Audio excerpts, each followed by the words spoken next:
అన్నమయ్య జిల్లా పీలూరు పట్టణం ఇక గూడరేవుపల్లి గ్రామంలో సర్వే నెంబరు 757/2 757/3లో 7 ఎకరాల భూమిని ఇండ్ల స్థలాల కోసం 120 మందికి పైగా కొనుగోలు చేసి 60 మందికి పైగా ఇల్లు నిర్మించుకున్నామని, మిగతా 60 మంది గుణతాలు వేసుకున్నామని చెప్పి వార క్రితం రెవెన్యూ అధికారులు వాటిని గుర్తించి కొన్ని గుణతాలు కూల్చారని కొంతమంది బాధితులు ఆదివారం ఉదయం నగిరిపల్లిలోని ఎమ్మెల్యే కార్యాలయంలో నల్లారి కిషోర్ కుమార్ రెడ్డికి వినతిపత్రం ఇచ్చారు.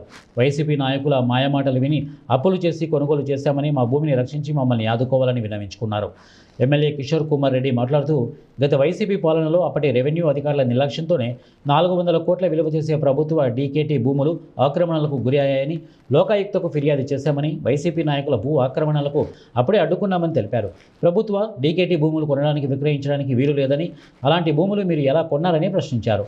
రెవెన్యూ అధికారులతో చర్చించి తదుపరి నిర్ణయం తీసుకుంటామని ఎమ్మెల్యే బాధితులకు హామీ ఇవ్వడంతో బాధితులు వెనుదిరిగారు. ఇల్లు కట్టను ఏం చేయాలని డిసైడ్ చేయాలి.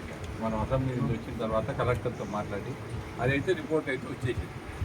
ఇది టోటల్ భూమి అంతా కూడా గవర్నమెంట్ హ్యాండ్ ఓవర్ చేసుకోమని వచ్చేసింది. అది సబ్జెక్ట్ రిపోర్ట్ అదేం లేదు, ఆఫ్రికన్ ఏం లేదు కదా, సీక్రెట్ ఏమి దాంట్లో. అయినా కాని భూమి అమ్మేది ఎట్లా, కొనేది ఎట్లా నాకు అర్థం కాదు.